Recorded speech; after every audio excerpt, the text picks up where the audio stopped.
Regression lines इस concept के ऊपर नेक्स्ट क्वेश्चन अभी हमने लिया है, find the coefficient of regression, यानी कि रिग्रेशन कोएफिशिएंट मतलब क्या होगा, बी वाई एक्स और बी एक्स वाई ये दोनों होंगे।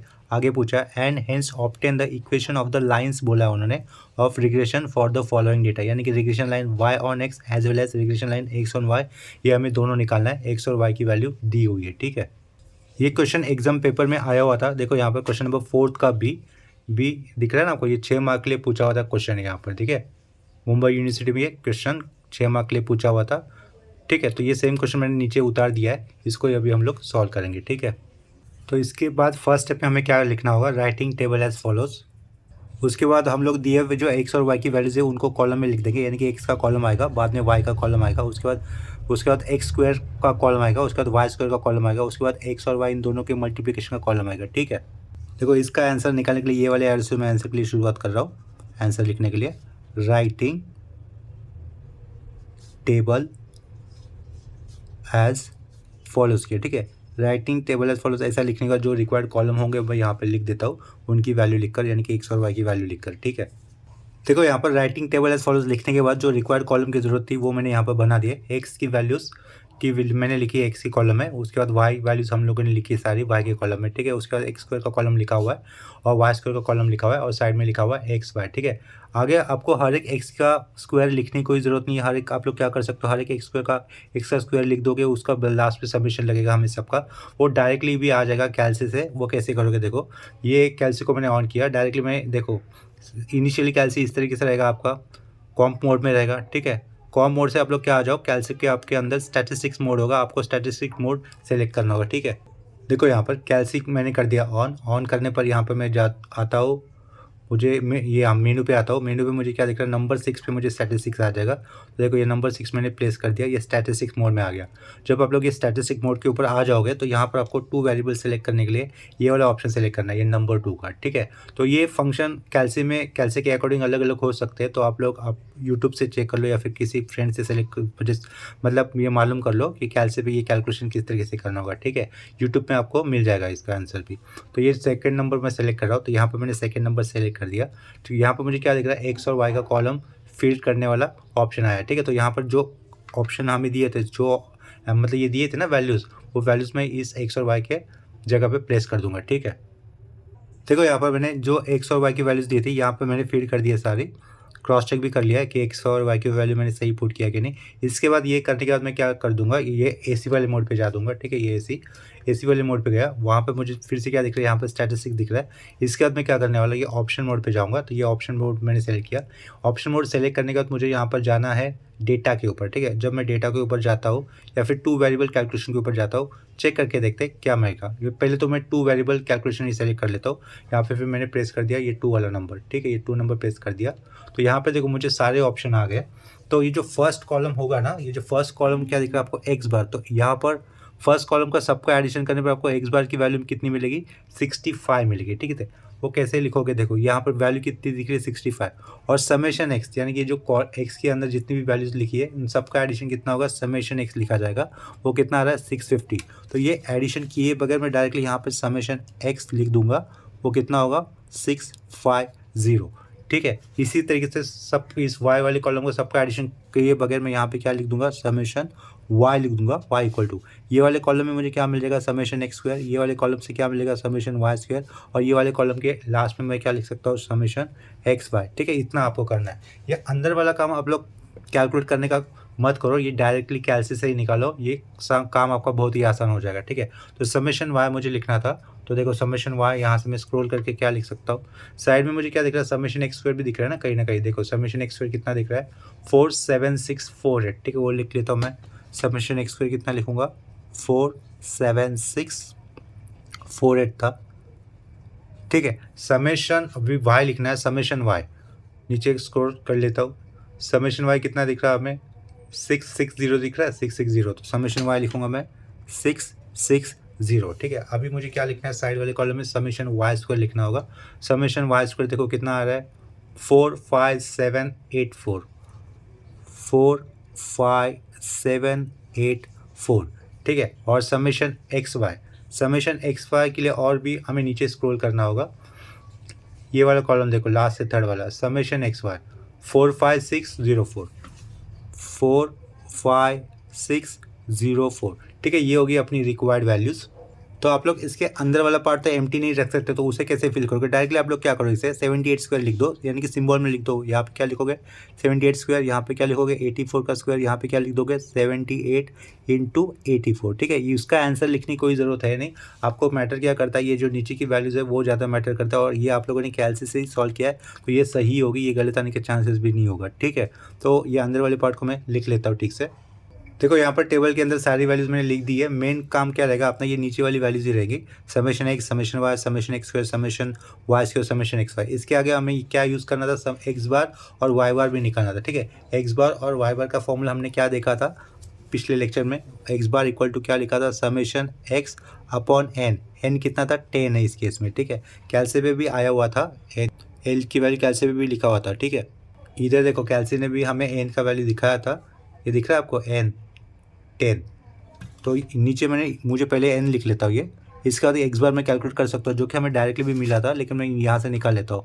इक्वल टू ये कितना होगा 650 अपॉन 10, तो ये कितना बनता है 65। तो एक्स बार की वैल्यू कितनी आई अपने पास 65 आई है। एंड वाई बार निकाल लेता हूँ, वाई बार क्या रहेगा, summation y upon n is equal to 660 upon 10 is equal to कितना होगा, ये 66 हो जाएगा। ठीक है, तो ये जो एक्स बार और वाई बार मैंने निकाला ना, उनको मैं फिर से एक बार दूसरे पेज पे लिख लेता हूँ। देखो एक्स बार और वाई बार की वैल्यू जो निकाली थी मैंने दूसरे पेज पे लिखा हुआ। इसके बाद हमें क्या करना होगा, रिग्रेशन कोएफिशिएंट निकाल लेना पहले। तो ये क्या लिखा, सीन्स लिखा, रिग्रेशन कोएफिशिएंट ये वाई एक्स लिखा, मतलब क्या होगा, regression coefficient y on x वाला होगा। ठीक है, वो बाय फॉर्मूला क्या हो जाएगा, regression coefficient y on x निकाल रहा हो ना, तो उस दोनों केस में न्यूमरेटर वाला पार्ट सेम रहेगा। दोनों केस यानी कि regression coefficient x on y और वाई ऑन एक्स के केस में न्यूमरेटर वाला पार्ट सेम रहता है। वो क्या आएगा, समेशन एक्स आई लिखा, वाई आई लिखा, अपॉन एन लिखा, माइनस यहाँ पे क्या किया एक्स बार डॉट वाई बार। ठीक है, अपॉन में क्या करोगे, इधर एक्स है ना, तो अपॉन में क्या आएगा समेशन एक्स आई स्क्वायर अपॉन एन, माइनस क्या होगा ब्रैकेट के अंदर एक्स बार लिखकर उसका होल स्क्वायर करना है। ठीक है, ये regression coefficient y on x को निकालने के लिए फॉर्मूला होगा। देखो ये अंदर की सारी वैल्यूज हमें पता है, जस्ट वैल्यू सब्स्टिट्यूशन करके और कैलकुलेशन करके हमें क्या मिल जाएगा, बी वाई एक्स की वैल्यू मिल जाएगी। ठीक है, तो उसे कैलकुलेट कर लेते हैं। बिफोर दैट हमें यहाँ पर वैल्यू सब्स्टिट्यूशन करना होगा। सो देखो ध्यान दो, समेशन एक्स आई वाई आई, ये आई का मतलब क्या होगा, पहला, दूसरा, तीसरा, चौथा, पांचवा, छठवां, सातवां, आठवां, नौवां और 10वां। ठीक है, इस तरीके से वो जो वेरिएबल की वैल्यू होगी ना अलग अलग, उसके लिए एज आई स्टैंड कर रहा है। तो समेशन एक्स आई वाई आई, ये लास्ट का कॉलम स्टैंड कर रहा है 45604। क्या लिख देंगे यहाँ पर 45604 लिखा, अपॉन में एन की वैल्यू 10 होगी, माइनस एक्स बार कितना था 65 इंटू 66 था। यहाँ पर ये सेंटर लाइन आएगी, सेंटर लाइन को मैंने थोड़ा सा डार्क कर दिया है। समेशन एक्स आई स्क्वायर कितना है 476 और साइड में ये 48 है, उसके अपॉन में 10 आएगा। ठीक है, पेज को थोड़ा सा ऊपर कर लेता हूँ, माइनस किया, एक्स बार कितना था 65 था, ब्रैकेट में लिखेंगे उसका स्क्वायर कर देंगे। ठीक है, इन सबको कैलकुलेट कर लेते हैं, देख लेते हैं समेशन ये बी वाई एक्स कितना मिलता है, समेशन है regression coefficient y on x कितना मिलता है। ठीक है, देखो कैलकुलेशन के ये वाले पार्ट पे आकर स्टूडेंट लोगों से मिस्टेक क्या हो सकती है, वो कैलकुलेशन करते वक्त कैलसी पे ही नंबर गलत पुट कर सकते हैं। ठीक है, ये पॉइंट मैंने आपको बता दिया है, यहाँ पे ध्यान रखना। मोस्ट ऑफ द स्टूडेंट यहीं पे गलती कर जाते हैं, कैलकुलेशन करते वक्त घाई में वो एक आध नंबर गलत कर देंगे तो उनका फाइनल आंसर रॉन्ग हो जाएगा, तो वो आगे मार्क्स नहीं मिलेंगे। ठीक है, तो देखो मैंने यहाँ पर लिख दिया 45604 अपॉन 10 माइनस 65 इंटू 66 अपॉन में 47648 अपॉन 10 माइनस 65 का होल स्क्वायर। ठीक है, इसको कैलकुलेट करने पर देखते हैं आंसर कितना मिलता है, 1352 अपॉन 2699। तो ये एस डी दबा देता हूँ, कितना आएगा 0.5 आएगा। ठीक है, तो बी वाई कितना मिला हमें 0.5, इसे अंडरलाइन करके रख लेता हूँ। इसके बाद हमें regression coefficient x on y निकालना है, तो यहाँ पे क्या किया एंड लिखा, बी एक्स वाई लिखा। ठीक है, तो क्या बताता है, न्यूमरेटर वाला पार्ट तो सेम रहता है, सिर्फ डिनोमिनेटर में क्या आएगा summation y i square upon n minus y bar का होल स्क्वायर रह जाएगा। ठीक है, लास्ट में ये वाई दिख रहा है इसके कारण, और न्यूमरेटर वाला पार्ट तो यही होने वाला है। ये हम लोगों ने पिछले लेक्चर में जो फॉर्मूले देखे थे उसमें यही सेम फॉर्मूले लिखे हुए थे। ठीक है, तो यहाँ पर ऊपर वाला पार्ट सेम है, मतलब क्या लिखना है, summation x i y i upon n minus x bar dot y bar. ये आप लोगों ने आई नहीं लिखा तो भी चलेगा, समेशन एक्स वाई लिख ले तो भी काफ़ी है। ठीक है, ये अब पे क्या लिखूँगा, बी एक्स वाई लिखूँगा इज इक्वल टू, आगे भी फिर मैं क्या करना है, मुझे वैल्यू सब्स्टिट्यूशन कर देना होगा। यहाँ पे मैंने पॉइंट क्या बताया था, वैल्यू सब्स्टिट्यूशन करते वक्त स्टूडेंट लोगों से गलती हो जाती है, घाई में वो एक आध नंबर गलत लिख लेते हैं। ठीक है, तो वो लिखते वक्त ध्यान दो आप लोग।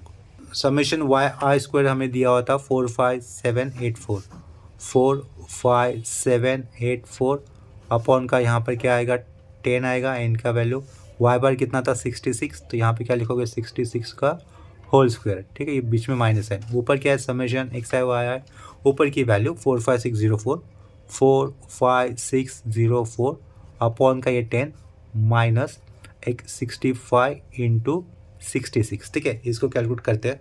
देखो ये कैलसी पे लिख दिए ये नंबर्स मैंने, तो इक्वल टू करने पर आंसर देखो कितना मिलेगा आपको 1.215 मिल रहा है ना, तो डेसिमल पॉइंट के बदले में 2 डिजिट लिखता हूँ और दूसरा वाला डिजिट राउंड अप कर दूंगा, तो यानी कि क्या लिखूंगा मैं 1.22, ठीक है। तो यहाँ पर बी एक्स वाई कितना मिल रहा है हमें 1.22 मिल रहा है 1.22, ठीक है, इसे अंडरलाइन करके रख लेते हैं। इसके बाद याद करो regression coefficient y on x लिखने के लिए हम लोगों ने लास्ट टाइम फॉर्मूला क्या देखा था, वो मैं फॉर्मूला यहाँ पे मेंशन कर दूंगा।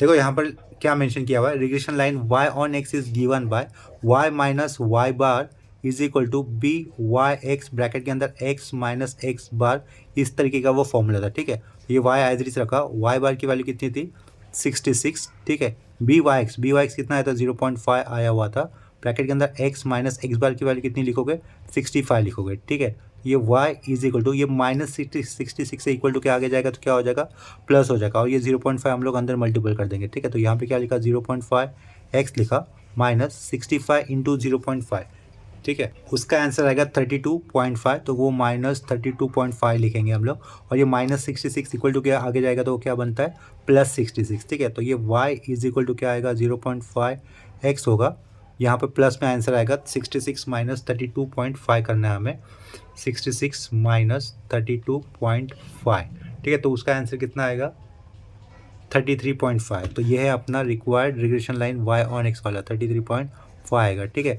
इसे अंडरलाइन करके रखो, आगे ऊपर मेंशन किया हुआ ये regression line y on x is given bye, ठीक है। उन्होंने क्वेश्चन में रिग्रेशन लाइंस बोला था, इसका मतलब हमें regression line x on y भी निकालना है, तो उसके लिए हम लोग काम करके आगे एंड लिखा regression line x on y is given bye, ठीक है, is given bye, formula same होगा, शुरुआत कैसे होगी x से, अभी इस बार शुरुआत में x दिखा तो x minus x bar is equal to यहाँ पे क्या लिखा जाएगा बी एक्स वाई लिखा जाएगा, y को बाद में लेना है, ब्रैकेट के अंदर y माइनस वाई बार लिख देंगे, ठीक है। इसके बाद नेक्स्ट स्टेप में सिर्फ आपको वैल्यू सब्स्टिट्यूशन कर देना होगा, ये x एज इट इज रहेगा, x बार कितना था 65 था equal to b x y कितना आया था 1.22 आया था, ब्रैकेट के अंदर ये y एज इट इज रहेगा, y बार की वैल्यू कितनी 66, ठीक है।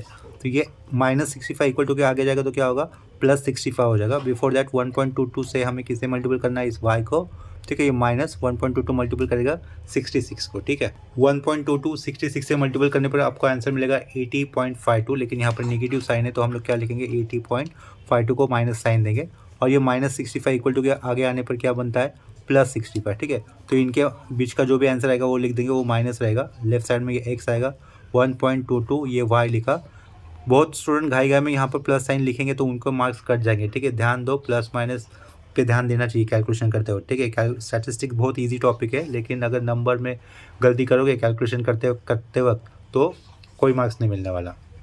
देखो इन नंबर का एडिशन कितना आ जाएगा माइनस 80.52 प्लस 65 का एडिशन आएगा करने पर माइनस 15.52, ठीक है। तो वो रिजल्ट मैं यहाँ पर लिख दूंगा माइनस 15.52, ठीक है, इसे अंडरलाइन करके रख देंगे। यहाँ पे अपना ये क्वेश्चन का आंसर कंप्लीट हो जाता है। अभी देखो इसके बाद फिर से एग्जाम में आया हुआ क्वेश्चन कर लेते हैं। यहाँ पे देखो क्वेश्चन में क्या दिया हुआ है, इस सी वाले क्वेश्चन में स्टेट ट्रू और false with justification if two lines of regression are x plus 3y minus 5 is equal to 0 and 4x plus 3y minus 8 is equal to 0 then the correlation coefficient is 0.5, ठीक है। ये plus में दिया हुआ है question, एक बार फिर से चेक कर लो, क्वेश्चन नंबर सी, ठीक है। इस क्वेश्चन को मैं यहाँ पर पेपर में लिख लेता हूँ। देखो वो क्वेश्चन यहाँ पे लिख दिया है, स्टेट ट्रू और false with justification if two lines of regression are x plus 3y minus 5 equal to 0 and 4x plus 3y minus 8 equal to 0 then the correlation coefficient is plus 0.5, ठीक है। Correlation coefficient minus भी हो सकता है, इसके कारण उन्होंने particular plus sign mention किया हुआ है। कोरिलेशन कोएफिशिएंट यानी कि स्मॉल आर होता है, ठीक है, जिसकी value in between -1 to 1 stand करती है। उसी तरीके से स्पीयरमैन रैंक कोरिलेशन कोएफिशिएंट उसकी भी value in between -1 to 1 stand करती है। तो देखो इस क्वेश्चन के आंसर के लिए हम लोग ये वाले एरो से शुरुआत करेंगे। सबसे पहले हमें ये तो नहीं पता है कि कौन सा लाइन किस लाइन के लिए रिग्रेशन बन रहा है, यानी कि मतलब y ऑन x और x ऑन y, इस तरीके से दो हो सकता है ना पॉसिबल ऑप्शन। तो ये पहला जो इक्वेशन दिया है वो y on x regression line है या फिर x on y regression line है, ये हमें नहीं पता। ये हमें अपनी तरफ से कुछ तो अज्यूम करना होगा, ठीक है, स्टार्टिंग करने के लिए। तो यहाँ पर मैं क्या लिखूँगा, लेट कंसिडर लिख लेता हूँ। लेट कंसिडर लिखा, late consider regression line y on x is, ठीक है, y on x is regression line y on x वाली मैं कौन सी मान लेता हूँ, ये पहली वाली मान लेता हूँ, x plus 3y minus 5 is equal to 0, ठीक है। Regression line y on x हमने क्या मान लिया, x plus 3y minus 5 equal to 0। तो लेफ्ट साइड में क्या होना चाहिए, सिर्फ y होना चाहिए ना, सिर्फ y होना चाहिए। तो ये लेकिन यहाँ पर ये 3y होगा लेफ्ट साइड में, और ये माइनस एक्स प्लस वाई को मैं इक्वल टू के आगे लिख लेता हूँ। लेकिन regression line y on x जब कहा जाता है तो लेफ्ट साइड में सिर्फ y होना चाहिए, तो ये 3 भी नहीं चाहिए। इस 3 को कहाँ पे लेके जाएंगे, इक्वल टू के राइट साइड। तो ये -1/3x होगा और ये क्या हो जाएगा 5/3 हो जाएगा, ठीक है, ये 5/3 हो जाएगा। तो as per properties of regression coefficient, ठीक है, रिग्रेशन कोएफिशिएंट की प्रॉपर्टी के हिसाब से अगर regression line y on x ये a plus B x form की है, ठीक है, a plus B x form की है, तो x का कोएफिशिएंट जो भी होता है ना वो regression coefficient y on x होता है, ठीक है। तो यहाँ पर हम लोग डायरेक्टली क्या लिख देंगे, यहाँ पर बी वाई एक्स की वैल्यू हमें कितनी मिल रही है, -1/3 मिल रही है, ठीक है। एंड तो देखो दूसरा वाला पार्ट हमें करने की ज़रूरत है नहीं, क्यों, देखो मैं पॉइंट बता देता हूँ जो हम लोगों ने पिछले लेक्चर में डिस्कस किए थे। देखो हम लोगों ने एक पॉइंट क्या डिस्कस किया था, the algebraic sign of bx, bxy and are the same, that is algebraic signs of regression coefficient and correlation coefficient are same, sign same होते हैं। यहाँ पर बी वाई एक्स का साइन कैसे आया नेगेटिव, इसका मतलब ये जो regression line y on x मैंने माना है वो गलत है, ठीक है। तो वही मैं लिख देता हूँ आगे, और यहाँ पर दूसरा पॉइंट भी बता देता हूँ। दूसरा पॉइंट क्या लिखा होता, if the regression line y on x is express in the form y is equal to a plus B X, then coefficient of x is the regression coefficient B Y X, B is equal to क्या हो जाएगा, B क्या हो जाएगा, regression coefficient B Y X हो जाएगा, जो कि हमें यहाँ पे मिला था। देखो ये y इक्वल टू हम लोगों ने क्या लिखा था, a plus B x form में लिखा था ना, और x का कोएफिशिएंट यानी कि जो भी होता है वो रिग्रेशन कोएफिशिएंट होता है बी वाई एक्स। लेकिन इसको हम लोग डिस्कार्ड क्यों कर रहे हैं, क्योंकि बी वाई एक्स का साइन हमें मिला है माइनस, और उन्होंने कोरिलेशन कोएफिशिएंट क्वेश्चन में दिया है यहाँ पे प्लस में। और जैसे कि इसके पहले जो पॉइंट बताया था, रिग्रेशन कोएफिशिएंट और कोरिलेशन कोएफिशिएंट का साइन कैसे होता है, सेम होता है सबका, ठीक है। तो इसके आगे मैं क्या मेंशन कर सकता हूँ, सिंस, ये क्या लिखा, सिंस लिखा हमने, ये एंड है नहीं, ये एंड को हम लोग कैंसिल कर देते हैं, ठीक है। सिंस क्या लिखेंगे, regression coefficient and correlation coefficient are same, since regression coefficient यानी कि बी वाई एक्स और बी एक्स वाई की बात होती है, regression coefficient and correlation coefficient, correlation coefficient, ठीक है। स्पेलिंग को थोड़ा सा समझ लो आप लोग, regression coefficient and correlation coefficient sign, signs लिखा, साइंस आर सेम, ठीक है, ये पॉइंट होता है। But B Y X has sign ये नेगेटिव लिखा, and given correlation coefficient sign as positive, ठीक है। Therefore our assumption that regression line y on x is, कौन सी मानी थी, y on x वाली regression line x plus 3y minus 5 equal to 0 is wrong, ठीक है, is x plus 3y minus 5 equal to 0 is wrong, ठीक है। मतलब ये क्या है, ये regression line x on y वाला इक्वेशन है वो, ठीक है। देखो ये लास्ट में लिखने वाला काम मैंने बहुत ही ख़राब हैंड राइटिंग में लिखा और घाई में लिखा है। अब फिर से एक बार बता देता हूँ क्या लिखा हुआ है। यहाँ तक तो आपको ठीक से समझा होगा, बी वाई एक्स का साइन कैसे आया, -1/3 आया हुआ है, ठीक है। नीचे हमने क्या लिखा है, since regression coefficient and correlation coefficient signs are same होते हैं, ये पॉइंट बनता है। लेकिन यहाँ पर बी वाई एक्स का साइन कैसे आया, हमें नेगेटिव, वही मेंशन किया है। But B Y X has sign negative and given correlation coefficient sign is positive, ठीक है, ये साइन है। Therefore, our assumption that regression line y on x is x plus 3y minus 5 is wrong, यानी कि ये जो line y on x वाला जो हमने माना था वो रॉन्ग है, ठीक है। तो इसके बाद हमें क्या करना होगा, नाउ लेट कंसिडर ना, अभी ये वाई ऑन एक्स माना था ना जो कि गलत साबित हुआ, तो हम लोग क्या करेंगे, इस इक्वेशन को एक्स ऑन वाई का मान लेंगे, ठीक है। तो ना क्या लिखा, now let consider regression line x on Y is, ठीक है। एक्स ऑन वाई इज क्या मान रहे हैं हम लोग, फिर एक्स प्लस 3y, उसी लाइन को अभी हम लोग एक्स ऑन वाई वाला मान रहे हैं, ठीक है। X plus 3y minus 5 equal to 0, ठीक है। तो लेफ्ट साइड में अभी इस बार क्या रखना होगा, सिर्फ एक्स रखना होगा। 3y कहाँ पे जाएगा, राइट साइड जाएगा, तो यहाँ पे क्या लिख दूंगा मैं, -3y लिखा, ये क्या कर दिया, +5 कर दिया, ठीक है। तो लास्ट स्टेप से हमें y का कोफिशिएंट क्या मिल जाएगा, -3 मिल रहा है, जो क्या हो जाएगा, bxy मिल जाएगा, ठीक है। Regression coefficient X on Y, तो यहाँ पे क्या लिखा, हियर bxy की वैल्यू कितनी हो रही है, -3 हो रही है। देखो bxy रिग्रेशन कोफिशिएंट कैसे आया, अगेन माइनस है, लेकिन हम लोगों ने अभी जो पॉइंट पढ़े थे उसमें क्या दिख रहा है, रिग्रेशन कोफिशिएंट के साइन और कोरिलेशन कोफिशिएंट का साइन सेम होता है, तो यहाँ पर भी साइन नेगेटिव है और रिग्रेशन कोफिशिएंट प्लस दिया है। इसका मतलब जो उन्होंने जो स्टेटमेंट दिया था वो स्टेटमेंट कैसा हो जाएगा, फॉल्स हो जाएगा। आगे हमें सेम पॉइंट मेंशन करने जो कि हम लोगों ने पीछे लिखे हुए थे, ठीक है, क्योंकि यहाँ पर रिग्रेशन कोफिशिएंट bxy कैसे दिया हुआ है, -3 दिया हुआ है, ठीक है। आगे देखो मैं क्या लिख रहा हूँ, सिंस हियर रिग्रेशन कोएफिशिएंट लिख रहा हूँ मैं,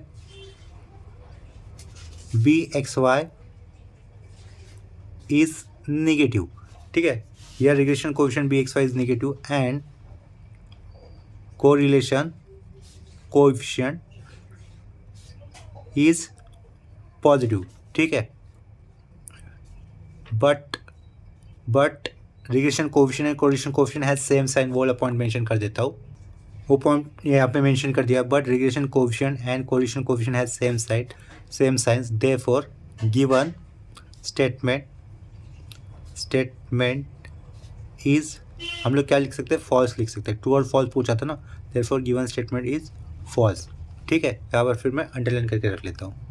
देखो अगर क्वेश्चन के अंदर उन्होंने ये क्या बोला रहता था, then the correlation coefficient is -0.5, अगर ऐसा बोला होता था तो हम लोग ये इसी तरीके से आगे प्रोसीड करते थे। यहाँ पर हम लोग bx की वैल्यू निकाल लेते थे, इसके आगे हम लोग bxy की भी वैल्यू निकाल लेते थे, ठीक है। अगर bxy की वैल्यू आती है तो ये r² क्या होता था, byx.bxy होता था, ठीक है। माइनस माइनस का मल्टीप्लिकेशन प्लस होता है, तो वो वैल्यू हमें क्या मिलती थी, प्लस वैल्यू मिलती थी, ठीक है। r² is equal to something को प्लस वैल्यू मिलती थी, लेकिन r का स्क्वायर रूट लेने पर वो पॉजिटिव वैल्यू होती थी, क्योंकि स्क्वायर वाले टर्म का कभी भी स्क्वायर रूट लेते तो हमेशा प्लस ही आएगा ना। वो आगे का पार्ट क्या होगा, देखो मैं यहाँ पे बता दे रहा हूँ। अगर यहाँ पे +0.5 लिखा है तो ये स्टेटमेंट ट्रू फॉल्स ही होगा, ठीक है, फॉल्स होगा। अगर ये प्लस दिया है तो, अगर ये माइनस होता तो ट्रू हो सकता था, कैसे बता रहा हूँ। देखो ये हमने माना क्या, वाई ऑन एक्स का क्या माना, x + 3y -5 = 0, ये क्या माना हम लोगों ने, एक वाई ऑन एक्स माना।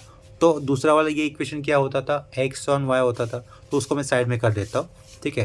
तो एक्स ऑन वाई वाला इक्वेशन क्या बनता है आपके पास, 4x + 3y -8 = 0। X on Y का ये मान रहे हैं तो पीछे क्या रखोगे, एक्स रखोगे, ठीक है। तो राइट साइड में क्या लिखे जाओगे, -3y + 8, एक्स को भी मतलब ये 4 को राइट साइड लेके जाओगे तो क्या होगा, -3/4 y + 8/4 हो जाएगा। यहाँ पर y का कोफिशिएंट क्या दिख रहा है, -3/4, यानी कि ये क्या मिलेगा, bxy मिलेगा। bxy कितना कहोगे आप लोग, -3/4, ठीक है, अगर आगे करते हैं तो। और इससे पहले byx कितना मिला था हमें, -1/3 मिला था, ठीक है। अगर आप लोग इसका स्क्वायर रूट ले लेते हैं, मतलब ये r² क्या होता है, r² byx और ये bxy होता है, ठीक है। टेक्निकली r² क्या होगा, byx की वैल्यू -1/3 और ये यहाँ की -3/4, माइनस माइनस प्लस हो गया, ये r² कितना बना, 1/4 बना। तो r की वैल्यू कितनी आई, 1/2 आ गई, ठीक है। लेकिन ये वैल्यू कैसे लिखी, यहाँ पर प्लस में लिखी, लेकिन ये प्लस में वैल्यू हम लोग बोल ही नहीं सकते। क्यों बोल नहीं सकते, क्योंकि इधर देखो रिग्रेशन कोएफिशिएंट का साइन कैसे आया है, माइनस। इसके पहले भी रिग्रेशन कोएफिशिएंट का साइन कैसे आया था, माइनस आया था। और पॉइंट क्या पढ़ा था हम लोगों ने, रिग्रेशन कोएफिशिएंट का साइन और कोरिलेशन कोएफिशिएंट का साइन सेम होता है। तो इसके कारण मैंने यहाँ पर ये दूसरा वाला काम किया ही नहीं, bxy निकालने का काम किया ही नहीं। क्यों नहीं किया, क्योंकि मुझे पता है अगर byx नेगेटिव है तो कोरिलेशन कोएफिशिएंट कैसा आना चाहिए था, नेगेटिव ही आना चाहिए था। तो इसके कारण जैसे कि उन्होंने क्वेश्चन में बोला है कि कोरिलेशन कोएफिशिएंट कितना है, 0.5 प्लस में, तो ये स्टेटमेंट कैसे हो जाएगा, रॉन्ग हो जाएगा, ठीक है। लेकिन जैसे कि मैंने ये किसी टेक्स्ट बुक में देखा है कि उसका सॉल्यूशन उन्होंने ट्रू बोला हुआ है, उन्होंने 0.5 की प्लस ही वैल्यू कंसिडर की, वो वाला पॉइंट कंसिडर नहीं किया जो कि हमने पढ़ा था, क्या कि रिग्रेशन कोएफिशिएंट के साइन और कोरिलेशन कोएफिशिएंट का साइन सेम ही होता है, ठीक है। वो वाला पॉइंट उन्होंने इग्नोर कर दिया है, तो और ये स्टेटमेंट को ट्रू बोल दिया जस्ट आर की वैल्यू फाइंड आउट करने पर, ठीक है, जो कि गलत हो जाएगा। लास्ट वाले क्वेश्चन में अगर कुछ कन्फ्यूजन होता होगा तो आप लोग उसको फिर से धीरे से एक बार पढ़ लो, ठीक है। तो उस पर कन्फ्यूजन है नहीं, मोस्टली इस तरीके का एग्जाम्पल कोई एग्जाम में नहीं आएगा। इसके पहले जो करवाया वो आने के चांसेस ज़्यादा रहेंगे। ये जो दूसरा क्वेश्चन करवाया मैंने उसके चांसेस है नहीं, चांसेस बहुत ही कम है, लेकिन अपनी तरफ से कोई चांस ना रखने के लिए मैंने ये क्वेश्चन यहाँ पर करवा दिया है, ठीक है। जो कि किसी किसी टेक्स्ट बुक में रॉन्ग हुआ है, प्लस का साइन कंसिडर किया है, लेकिन आर का साइन कैसे होगा, नेगेटिव होगा, क्योंकि वन ऑफ रिग्रेशन कोएफिशिएंट कैसे आता है, नेगेटिव होता है, ठीक है। तो अभी के लिए ये लेक्चर हम लोग यहीं पे स्टॉप करते हैं। अगर किसी डाउट में या फिर अगर किसी कंसेप्ट में डाउट होगा, ठीक है, या फिर स्टेप में डाउट होगा तो आप लोग मुझे कमेंट सेक्शन में इन्फॉर्म कर सकते हो। देखो फिर से एक बार बता रहा हूँ, स्टैटिस्टिकल टेक्निक ये मॉड्यूल बहुत ही इजी मॉड्यूल है। इसके अंदर सिर्फ 4 सब टॉपिक आएंगे। छोटा आर का वैल्यू निकालो, that is Karl Pearson correlation coefficient. बड़ा आर की वैल्यू निकालो, that is Spearman rank correlation coefficient. इसके ऊपर एग्जाम में क्वेश्चन पक्का आएगा, पक्का आता ही है। छोटा आर या फिर बड़ा आर, दोनों में से एक क्वेश्चन पक्का आता है। इसके बाद रिग्रेशन के ऊपर, रिग्रेशन लाइन के ऊपर एक क्वेश्चन कंपल्सरी आता है। कर्व फिटिंग में से भी एक क्वेश्चन आता ही आता है, ठीक है। तो जो बाकी के टॉपिक है उनका प्लेलिस्ट यहाँ पे कुछ टॉपिक्स का प्लेलिस्ट अपलोड है। सिर्फ छोटा आर फाइंड आउट करने वाले का टॉपिक का प्लेलिस्ट हमें यहाँ पर अपलोड करता है मतलब। लेक्चर्स अगर आपको हेल्पफुल लगते होंगे तो आप लोग इसे अपने फ्रेंड्स के साथ ज़रूर शेयर करना, ठीक है। और लेक्चर्स को लाइक भी कर दिया करो। तो मिलते हैं नेक्स्ट लेक्चर में, तब तक के लिए बाय एंड टेक केयर।